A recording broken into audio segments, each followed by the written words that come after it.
Hello everyone. आज की class में आपका स्वागत है।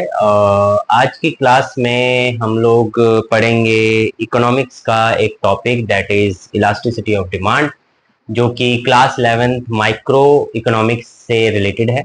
और इसको हम एक स्मॉल टॉपिक आज की क्लास में कवर करेंगे, उसमें फिर उससे रिलेटेड और भी टॉपिक्स हैं।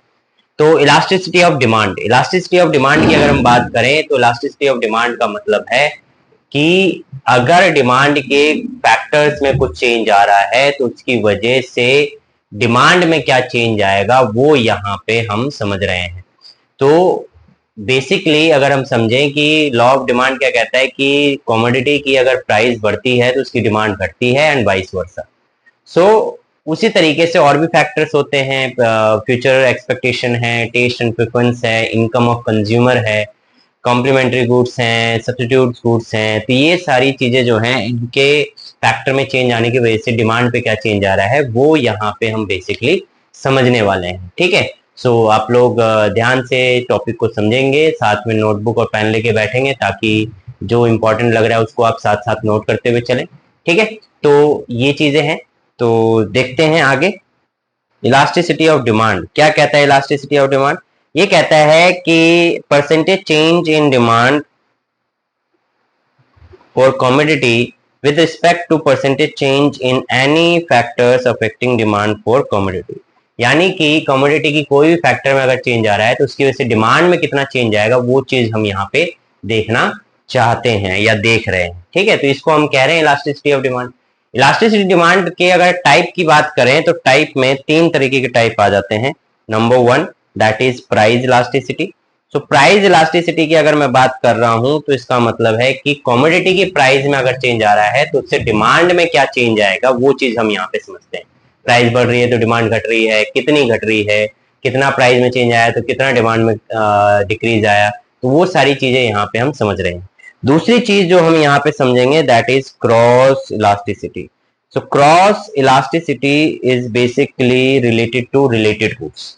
अब रिलेटेड गुड्स के अंदर कौन कौन आता है? रिलेटेड गुड्स के अंदर आता है substitute goods and complementary goods. Substitute goods जैसे कह रहे हैं जिनको हम साथ में उनकी जगह पे रिप्लेस करके हम यूज कर सकते हैं, लाइक कोको कोला की जगह पेप्सी, मिरांडा की जगह फैंटा, और टी की जगह कॉफी। बहुत फेवरेट एग्जांपल है टी एंड कॉफी। तो ये चीजें जो हैं हम यहाँ पे समझ रहे हैं। अब अगर यहाँ पे आगे हम समझते हैं तो इस चैप्टर दूसरा क्या है यहाँ पे? अच्छा, तीसरा एक टाइप है that is income elasticity.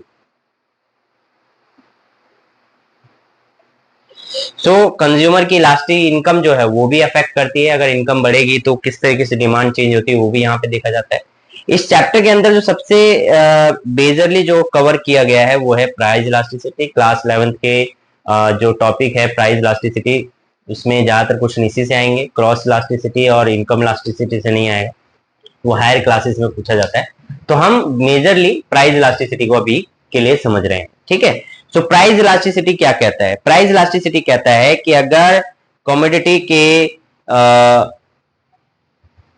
Price में अगर कुछ चेंज आता है तो उससे डिमांड में क्या चेंज आएगी वो हम यहाँ पे समझ रहे हैं।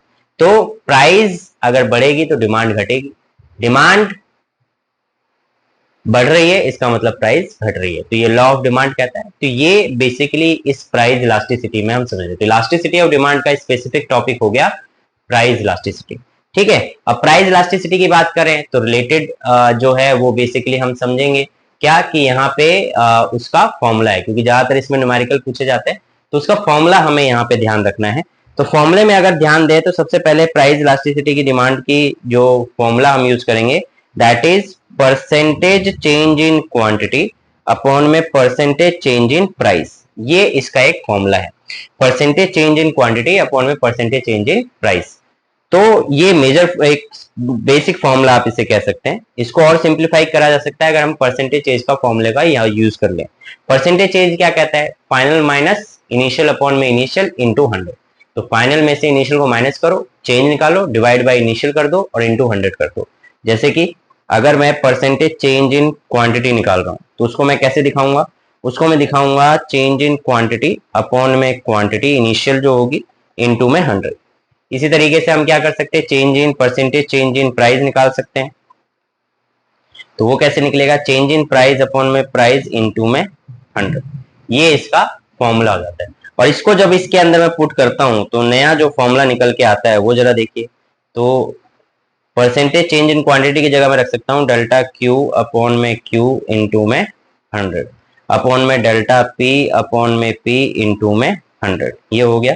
तो 100 से 100 तो कैंसिल हो जाएगा। तो अब फॉर्मूला क्या बनेगा फाइनली, फॉर्मूला फाइनली बनेगा ED is equal to delta Q upon में क्यू इंटू में पी अपॉन में डेल्टा पी। तो ये इसका फॉर्मूला बन जाएगा। तो ये जो है ये सेकेंड फॉर्मूला यहाँ पे बन के निकल के आता है। ठीक है, तो ये चीज है बन के यहाँ पे निकल के आ रहा है। और अगर आप ध्यान देंगे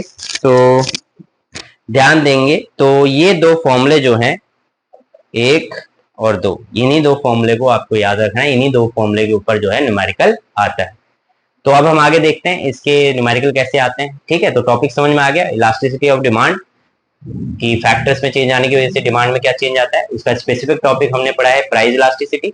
तो प्राइस इलास्टिसिटी, अगर कमोडिटी के प्राइस में अगर चेंज आ रहा है तो उसकी डिमांड में क्या चेंज आएगा वो हम यहाँ पे देख रहे हैं। सो बेसिकली ये डिग्री ऑफ रिस्पॉन्सिवनेस है। So price elasticity of demand means the degree of responsiveness of demand for a commodity with reference to change in the price of such commodity. ठीक है, कि मतलब अगर प्राइस चेंज हो रही है तो उससे डिमांड कितनी चेंज हो रही है, अमाउंट के बारे में हम यहाँ पे बात कर रहे हैं। तो अगली स्लाइड पे चलते हैं जिसमें क्वेश्चन के बारे में है। ठीक है, तो अगला क्वेश्चन आप देख रहे हो। क्वेश्चन क्या है आपकी स्क्रीन पे, क्वेश्चन दिखा रहा है कि calculate price elasticity of demand if demand increases from 4 unit to 5, यानी कि 4 यूनिट टू 5 यूनिट्स हैं जिसमें 10 से 8 हो गया है। ठीक है, तो यहाँ पे अगर हम देखें तो सिंपल है, सारी वैल्यूज दे रखी हैं तो हमें गिवन वैल्यूज लिखना है। गिवन वैल्यूज की अगर मैं बात करूं तो गिवन वैल्यूज में मेरे पास क्या क्या है, मेरे पास Q1 है 4, Q2 है 5, ठीक है, P1 है 10, P2 है 8, ये दो चीजें हैं। और हमें इलास्टिसिटी निकालना है। सो इलास्टिसिटी अगर निकालना है तो इसका फॉर्मूला क्या पढ़ा है हमने, इसका फॉर्मूला पढ़ा है डेल्टा क्यू अपॉन में क्यू इंटू में पी अपॉन में डेल्टा पी।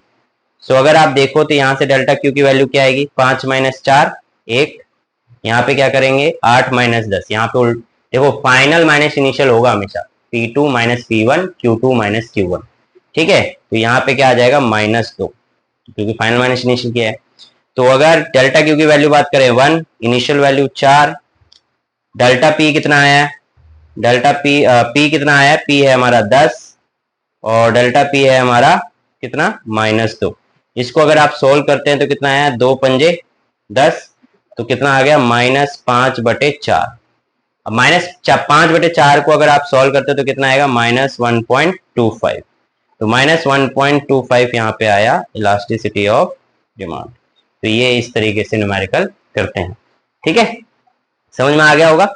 अगला क्वेश्चन देखिए, चलिए आप लोग करिए जरा, पॉज करके आप लोग सॉल्व करने की कोशिश करिए, फिर आप देखना कि कैसे आपने सही किया है गलत किया, जो भी है, जो भी मिस्टेक उनको चेक करेंगे आप लोग। तो when price rises from 8 to 10, यानी 8 रुपए से 10 हो गया, तो प्राइस की वैल्यू क्या हो गई भाई, प्राइस की वैल्यू हो गई 8 से 10। तो quantity falls, Q1 is equal to 5 और Q2 इज इक्वल टू 4। हमें इलास्टिसिटी ऑफ डिमांड अगर निकालना है। क्वेश्चन के अंदर परसेंटेज के बारे में कुछ भी इंफॉर्मेशन नहीं दे रखी है, तो परसेंटेज वाला फॉर्मूला तो लगाना ही नहीं है, लगाना कौन सा है, दूसरे वाला। तो हम दूसरे वाला लगाएंगे फॉर्मूला। अगर देखो सेम फॉर्मूला हम लोग अप्लाई करेंगे, ED is equal to delta Q upon में क्यू इंटू में पी अपॉन में delta P. So delta Q की वैल्यू बात करें तो again delta Q Q2 minus Q1 कितना आएगा, ये आएगा -1, और ये कितना आएगा P2 माइनस P1 आएगा आपका 2। ठीक है, 10 में से 8 गया, 2 आ गया, राइट। तो अब हमें क्या करना है, सिंपल वैल्यू पुट करना है, सॉल्व करना है। आई होप आप लोग कर लेंगे। देखिए डेल्टा क्यू की वैल्यू क्या है हमारे पास -1, क्यू क्या है हमारे पास 5, पी कितना है हमारा, पी यानी P1 कितना है 8, और डेल्टा पी कितना आया 2। ठीक है, 2 आया, 10 में से 8 माइनस किया 2 आ गया। तो इसको अगर आप सॉल्व करते तो कितना आया 8, 2 ये 4 आ गया, तो यहाँ पे कितना आ गया आपका -4/5। तो कितना आ गया ये भाई, सिंपल सा इसको डिवाइड करेंगे तो कितना आ गया -4/5, तो डिवाइड करके कितना आया है 0.8। तो ये आ गया इलास्टिसिटी ऑफ डिमांड। इस तरीके से हम इसको सॉल्व करते हैं। ठीक है, चलिए अगला क्वेश्चन देखते हैं। अगले क्वेश्चन में अगर आप देखेंगे तो क्या कह रहा है, the market demand for good at 4 rupee per unit is 100 unit due to increase in price. Price देख रहे हैं। The market demand falls to 75, find out the new price if the price elasticity of demand is -1। तो यहां पे देखेंगे पहली value जो हमें दे रखी है वो दे रखी है P1। P1 दे रखा है कितना 4 और उस पर Q1 कितना दे रखा है 100। Due to increase in price the market demand falls. तो इंक्रीज इन प्राइस बढ़ने की वजह से मार्केट डिमांड क्या होगी, गिर गई। तो गिरने का मतलब यहाँ पे Q2 की वैल्यू गिर के कितनी हो गई है 75। तो हमें P2 की वैल्यू निकालनी है, ठीक है। और find out the new price if the price elasticity of demand is, देखो इलास्टिसिटी ऑफ डिमांड भी दे रखा है कितना -1। अगेन परसेंटेज के बारे में कोई वैल्यू नहीं दे रखा, परसेंटेज के बारे में कोई इंफॉर्मेशन नहीं दे रखा है। तो हम क्या करेंगे, सिंपली वैल्यू जो फॉर्मूला दूसरा वाला बनाया था उसमें वैल्यू पुट करना है और सॉल्व करना है, ठीक है। तो यहाँ पे देखेंगे तो हम सॉल्व कर रहे हैं। बेसिकली सॉल्व करने के लिए आप क्या करेंगे जरा ध्यान देंगे। तो सॉल्व हमने किया, इलास्टिसिटी का फॉर्मूला हमने लगा दिया, तो वो क्या आ रहा है डेल्टा क्यू अपॉन में क्यू इंटू में पी अपॉन में डेल्टा पी।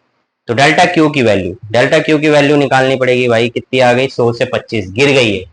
गिरने का मतलब है माइनस, तो -25। और P2 तो हमें पता नहीं है तो इसका डेल्टा P तो हम यहां से निकालेंगे, है ना। बाकी इंफॉर्मेशन हमें दे रखी है तो वैल्यू पुट करते हैं। यहाँ -1 delta Q -25 Q 100 into P कितना दे रखा है P मतलब P1 तो वो आ गया 4 और डेल्टा P हमें पता नहीं है। तो डेल्टा P अगर हमें पता नहीं है तो हम क्या करेंगे, डेल्टा P अगर हमें नहीं पता है तो हम डेल्टा P निकालेंगे। तो डेल्टा P उधर जाएगा -25 अपॉन में 100 इंटू में 4 अपॉन में -1। तो माइनस से माइनस गया, 25 चौक, 4 से 4 गया, कितना आ गया 1। डेल्टा P की वैल्यू आ गई 1। अब अगर डेल्टा P1 आ गया तो डेल्टा P1 आने का मतलब क्या है, डेल्टा P1 आ गया इसका मतलब P2 minus P1 is equal to 1। हमें क्या निकालना है P2, तो P1 प्लस P1 कितना है, P1 भाई कितना है देखो 4, ये देखिए P1 की वैल्यू 4 है तो पुट करेंगे 4, कितना आ गया 5। तो P2 की वैल्यू आ गई 5, नई प्राइस आ गई 5, ठीक है। तो ये यहाँ पे कॉन्सेप्ट है। क्लियर है बात यहाँ तक? चलिए ठीक है जी, आगे बात करते हैं। फिर अगर हम बात करें तो ये आता है the price elasticity of demand for a product is unity, ठीक है। यूनिटी का मतलब होता है 1। A household buys 25 units of this product of the price 5 per unit. If the price of product rises ₹1, how much quantity of the product will the household buy? So basically इसमें बोल दिया है कि price elasticity क्या है 1 है। Household boys यानी कि कितना क्वांटिटी बाय कर रहा है वो 25 यूनिट बाय कर रहा है, किस प्राइस पे, वो कर रहा है 5 रुपीज पे, ठीक है। If the price of product increases by, तो डेल्टा पी दे दिया आपको। इंक्रीजेज डिक्रीजेज मतलब डेल्टा दे रखा है, मतलब चेंज दे रखा है। तो इंक्रीजेज बाय राइजेज बाय 1, तो डेल्टा पी की value 1। How much quantity of the product will the household buy, यानी कि Q2 की वैल्यू आपसे पूछ रहा है, ठीक है। Q2 वैल्यू आपसे पूछ रहा है। तो आप क्या करेंगे, सिंपल फॉर्मूला, अगेन परसेंटेज का कोई रोल नहीं है तो फॉर्मूला लगाएंगे। फॉर्मूला हमारा क्या कहता है, फॉर्मूला कहता है भाई ED is equal to delta Q upon में Q इंटू में P अपॉन में delta P। So delta Q की वैल्यू क्या है हमारे पास, डेल्टा Q की वैल्यू है कितनी है पता ही नहीं है, तो निकालनी पड़ेगी। ED की वैल्यू दे रखी है, ED की वैल्यू दे रखी है 1 पुट कर देते हैं। डेल्टा Q हमें निकालना है। Q इनिशियल वैल्यू कितनी है 25, P कितना है initial value 5, change in price कितना है 1, तो 5 × 5 = 25, तो कितना आ गया डेल्टा Q की वैल्यू आ गई 5। डेल्टा Q कितना आ गया 5, ठीक है। तो आप यहां ध्यान देंगे कि यूनिटी हाउस होल्ड प्राइस बढ़ रही है, आप देखोगे क्या लिखा हुआ है प्राइस राइजेस। अगर प्राइस बढ़ रही है तो लॉ ऑफ डिमांड क्या कहता है कि प्राइस अगर बढ़ रही है तो डिमांड क्या करेगी, घटेगी। तो इसका मतलब वो 5 वैल्यू से घट गई है, पहले अगर 25 थी तो घट के कितनी हो जाएगी 20। तो इसको निकाल के कैसे दिखाएंगे, हम लिख देंगे Q1 माइनस Q2। वैसे तो Q2 माइनस Q1 होता है, पर यहाँ पे घट रही है तो हम Q1 माइनस Q2 कर देंगे। तो ये 5 आ गया। Q2 की वैल्यू Q1 की वैल्यू है 25, तो ये इधर आएगा -5 और ये उधर चला जाएगा Q2, तो कितना आ गया Q2 20। तो इस तरीके से आपका Q2 की वैल्यू आ गई 20। क्लियर है बात बच्चों? तो ये एक क्वेश्चन था, ठीक है। सिंपल देखो, फॉर्मूले में अगर क्वेश्चन के अंदर परसेंटेज के बारे में कोई इंफॉर्मेशन नहीं है, दूसरा फॉर्मूला लगेगा, फॉर्मूला लगाओ, वैल्यू देखो कौन कौन सी चाहिए और क्या निकालना है, अपने आप आराम से होगा, ठीक है। Just you need to practise. Next question देखते हैं। When the price of commodity is 20 per unit, तो कह रहा है कि प्राइस जो है वो कितनी है 20 per unit. It's quantity demanded, कितनी क्वांटिटी डिमांड की गई है 800। When its price rises by 5 per unit, rises by, again देखो rises by, तो इसका मतलब बढ़ रही है, इसका मतलब डेल्टा पी दे रखा है, कितना दे रखा है 5 रुपए। It's quantity demanded falls by, देखो आ गया परसेंटेज। भाई परसेंटेज आने का मतलब है कि परसेंटेज वाला फॉर्मूला लगेगा। अब परसेंटेज आते ही परसेंटेज वाला फॉर्मूला लगाओगे तो क्या हुआ, सिंपल आपको क्या करना पड़ेगा, परसेंटेज वाला फॉर्मूला लगाना पड़ेगा। अब ये परसेंटेज दे रखा है तो क्या दे रखा है, it's quantity demanded falls by 20%, ठीक है। इसका मतलब ये परसेंटेज चेंज इन क्वांटिटी दे रखा है, परसेंटेज चेंज इन क्वांटिटी दे रखा है, दैट इज 20%, और वो भी गिर रहा है, घट रहा है, इसका मतलब -20%, ठीक है, -20%। तो अब क्वेश्चन के अंदर आपको पता ही है क्या चाहिए होता है, percentage change in quantity upon में percentage change in demand. So sorry, percentage change in price. So price का परसेंटेज चेंज निकालना पड़ेगा, तो फॉर्मूला हमने करा हुआ है। तो परसेंटेज चेंज इन प्राइस का अगर हम फॉर्मूला देखें तो परसेंटेज चेंज का प्राइस का फॉर्मूला है भाई डेल्टा पी अपॉन में पी इंटू 100। अब भैया इतना तो आप लोग कर ही लेंगे, है ना, 11th में आ चुके हैं। तो डेल्टा पी यानी कि चेंज इन प्राइस कितना दे रखा है 5। पी कितना दे रखा है भाई, पी का मतलब क्या है, initial value, that is 20 into 100। तो अगर आप देखें तो यहाँ पे क्या निकल के आया, देखो 20 को 5 से गया, 20 पंजे 100, 5 पच्चे कितना आ गया 25। So percentage change in price कितना आ गया 25। अब आप फॉर्मूला लगा दो, क्या है, percentage change in quantity upon में percentage change in price. Value put करेंगे, परसेंटेज चेंज इन क्वांटिटी कितनी दे रखी है -20%, जो हमने क्वेश्चन से ली है, और परसेंटेज चेंज इन प्राइस कितना है हमारा, जो हमने सॉल्व करके निकाला है 25। तो 20/25 मतलब कि 4/5 मतलब कि -0.8 डिवाइड करेंगे -0.8। सो इलास्टिसिटी आपकी क्या आ गई, इलास्टिसिटी आ गई परसेंटेज चेंज जो आया वो 0.8 आया इलास्टिसिटी, ठीक है। तो ये कुछ क्वेश्चन थे, जिस तरीके के क्वेश्चन यहाँ पे पूछे जाते हैं।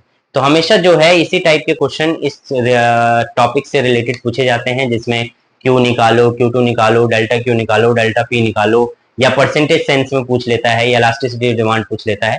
तो इस सेंस में यहाँ पे क्वेश्चन को करना होता है, ठीक है।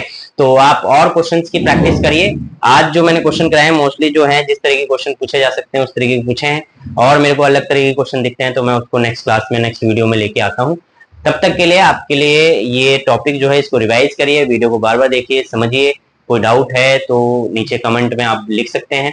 और एक चीज ध्यान रखिए कि अगर कोई चीज याद करनी है तो उसके लिए सबसे बेस्ट चीज है प्रैक्टिस। जब तक आप प्रैक्टिस कर रहे हैं तब तक चीजें हो रही हैं, और प्रैक्टिस से ही चीजें सुधारती हैं। आपको प्रैक्टिस से ही वो चीजें नंबर लेके आ पाओगे।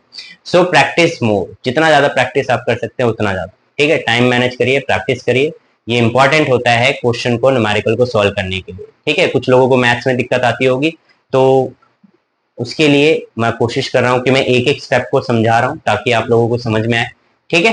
तो इससे रिलेटेड अभी एक और टॉपिक है जो ये आधा ही पार्ट हुआ है, इससे रिलेटेड आता है डिग्री ऑफ इलास्टिसिटी, मतलब कि कितना एक परसेंटेज बेस पे, ग्राफ के बेस पे हम समझाते हैं, ज्यादा इलास्टिक है, कम इलास्टिक है, मोर elastic, less elastic, in elastic. तो इन सब के बारे में हम नेक्स्ट वीडियो में बात करेंगे। तब तक के लिए टिल देन बाय बाय।